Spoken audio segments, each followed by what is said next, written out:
Cuando hablamos de 16 de septiembre, normalmente pensamos en la independencia de México. Pero el 16 de septiembre también es una fecha en donde una de las figuras más grandes de la época falleció en París. Y el día de hoy vamos a hablar de esta figura tan emblemática y tan importante para el arte en la ópera. El día de hoy vamos a hablar de María Callas, una mujer tan perfeccionista y tan entregada a lo que hacía que terminó siendo también una de las causas por las que su propio instrumento, su voz, padeció al final de su vida. Entonces, arrancamos.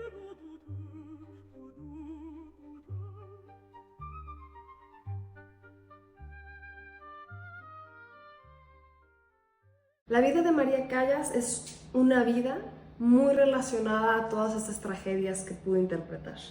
Era una niña que nació en Nueva York, hija de padres griegos inmigrantes, y tenía una hermana, así que su mamá aspiraba a tener un varón, un niño.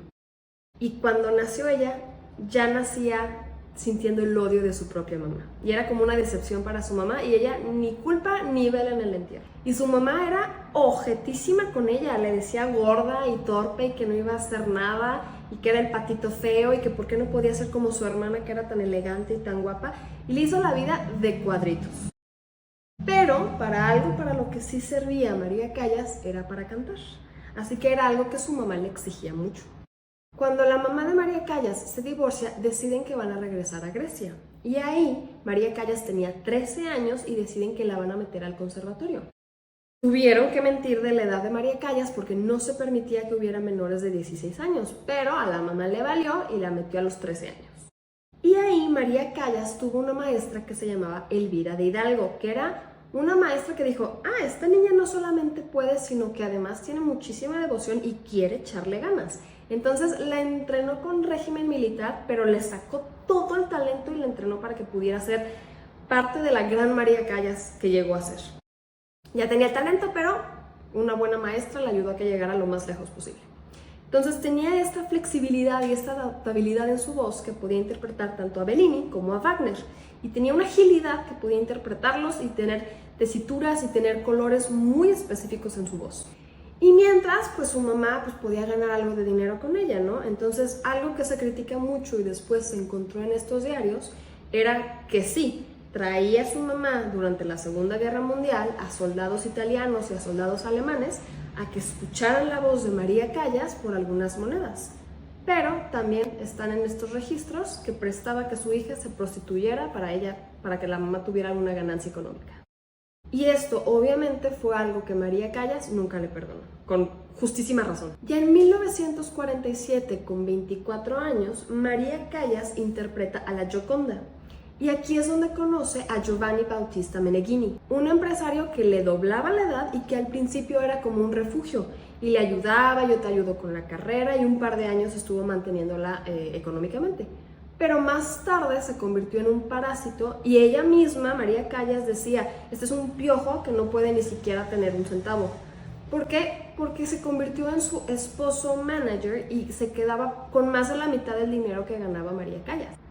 Y aquí era un poco de lo que hablábamos de esta vida de ópera y dramática en donde el amor se mezcla con el dinero y la conveniencia de uno se convierte en el corazón roto de otro.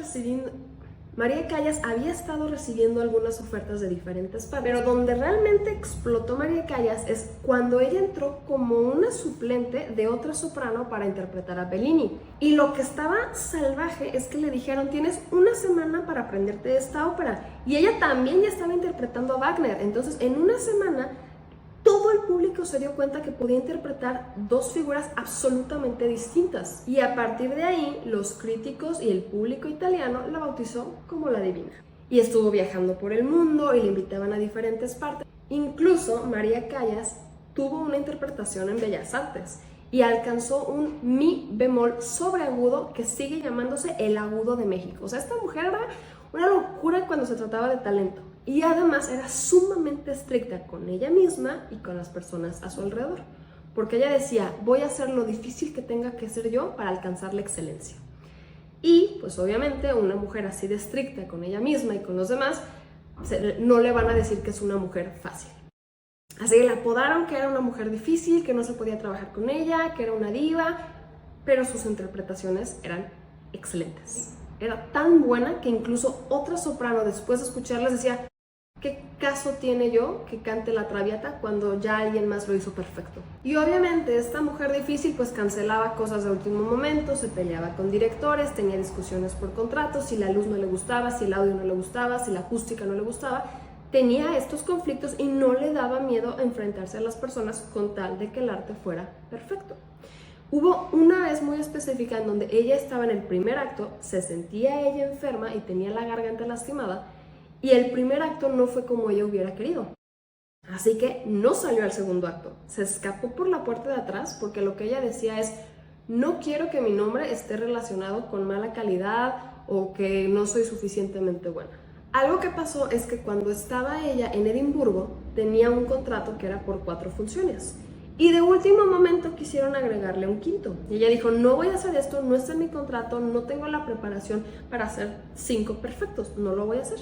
Entonces, en la quinta función, ella decide que se va a ir, alguien más la sustituyó y su nombre se hizo muy famoso, pero María Callas dijo bye y se fue porque iba a ir a una fiesta, iba a conocer a una persona en un yate, y en ese lugar iba a estar nada más y nada menos que Aristóteles Onassis. Era un magnate griego que se encargó de impresionarla y de convertirla y de apapacharla y de tenerle todos los lujos. Y María Callas, de repente, que ya estaba muy decepcionada con su esposo de entonces, Meneghini, pues lo deja y decide que ahora está enamorada totalmente de Aristóteles Onassis. Y este tiempito que estuvo con Onassis casi no estuvo cantando, pero muchos dicen que fue el único ratito en su vida en donde se permitió ser María y no María Callas, y que era una mujer que se permitió ser vulnerable y estaba perdidamente enamorada de Onassis. Pero fue un romance muy tormentoso donde había golpes y abusos y gritos, y algo que María Callas parecía que siempre había tenido una gran ilusión de tener en su vida era un hijo. Y después de haber estado con Onassis, se embarazó, y esto, que debió de haber sido un momento de mucha ilusión, fue tortuoso porque Onassis, después de verlo en cartas y diferentes partes, se vio que la obligó a abortar. Y al parecer fue algo que pues no superó porque era algo que a ella le ilusionaba mucho. María Callas siempre quiso tener algo con Aristóteles Onassis y siempre estuvo enamorada y siempre pensó que si esperaba, Onassis eventualmente iba a voltear a verla y se iban a casar. Pero el golpe final donde María Callas dice: ¿qué es esto?, es en 1968, cuando Aristóteles Onassis anuncia públicamente y en los periódicos y en todas partes que se casa con Jackie Kennedy, la viuda de Kennedy. Porque a Aristóteles Onassis le encantaba tener trofeos y le encantaba tener cosas, y esas cosas también incluían mujeres para él. Entonces María Callas pues la tenía segura, pero Jackie Kennedy era la mujer más famosa del mundo, así que ahora iba a convertirse en su esposa. Esto obviamente fue un golpe durísimo para María Callas, entonces comenzó a recluirse y dejó de salir tanto. Obviamente le dieron en el ego y además pues ella tenía mucha ilusión de estar con Onassis. A partir de esto comienza a haber problemas más importantes. María Callas era una mujer a la que siempre le habían dicho que era gorda y que era obesa y que era robusta, y que eso era también parte del soporte que tenía vocal. Después de esta noticia que se entera de Onassis y de Jackie Kennedy, pierde 36 kilos y su voz empieza a tener un declive muy.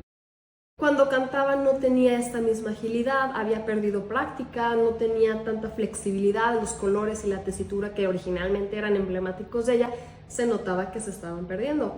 Algo obviamente que era su poder más grande, y ella misma ver que no estaba dando y que no era igual que antes. De todas formas, esta mujer era una leyenda. Le invitaron a Juilliard a que diera una clase magistral para que pudiera ella inspirar a otros. Y aunque cuando cantaba su voz no se escuchaba igual, seguía siendo un privilegio tener a una mujer con ese talento, dándoles algunos tips.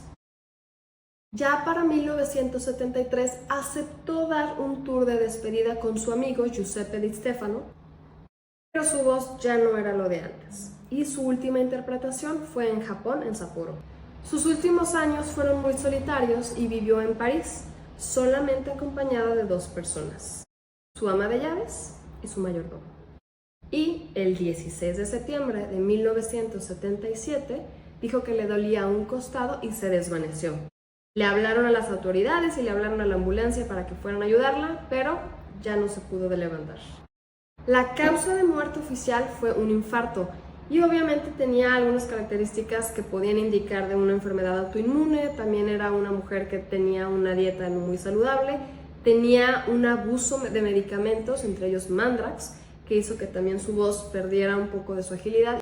Después del fallecimiento de María Callas, quemaron sus restos y los pusieron en una urna. Y unos días después la urna fue robada. Entonces comenzó una investigación policíaca y los recuperaron eventualmente. Y parte de lo que había querido María Callas es que esparcieran sus restos por el mar Egeo, una forma de regresar a sus raíces griegas. Como ella no tenía herederos y no tenía realmente a quién dejarle todos sus bienes, comenzó una pelea legal entre su hermana y su mamá, que eran personas con las que María Callas había cortado cualquier tipo de contacto, que creo que era muy comprensible porque María Callas dejó un legado gigantesco cuando hablamos de ópera. Se dice que hay un antes y un después de que ella interpretara piezas de ópera. Se le llamó inigualable y fue una mujer que demostró que cantar ópera no era solamente cantar bonito, sino que era realmente interpretar y poner esta teatralidad en cada una de las piezas. Y sigue siendo una inspiración, incluso ella le invitaron a que actuara una de las piezas que normalmente ella había cantado en ópera, pero que ahora simplemente fuera una actriz y que no iba a cantar. Y se entregó a esta película de la misma forma en la que ella se había entregado a las óperas. Entonces no cantó, pero también demostró que si hubiera querido ser actriz, también podía ser actriz. Y más adelante su legado sigue siendo algo reconocido y hay una película incluso de María Callas que interpreta a Angelina Jolie. Entonces creo que es una muy buena película y demuestra un poquito el lado oscuro y recluido que podía tener María Callas, por si quieren verla. Entonces, María Callas es una mujer que se salió totalmente del huacán. Fue una mujer que, a pesar de haber vivido muchas tragedias, también fue una mujer que se entregó a su arte y decidió que iba a hacerlo mejor que nadie más. Y aquí una pregunta para cerrar. Si tuvieran un talento legendario y emblemático, ¿qué es más importante? ¿Explotar su talento para que sea reconocido y para que viva? ¿O quitarlo para poder disfrutar de su salud mental? Muchas gracias y nos escuchamos en otro episodio de Fuera del Huacán. No olviden que si tienen más sugerencias de episodios, de personajes, de situaciones en el mundo, pueden hacernos llegar estas recomendaciones por TikTok, por Instagram o por los comentarios aquí mismo de YouTube. Muchas gracias y nos vemos en otro episodio.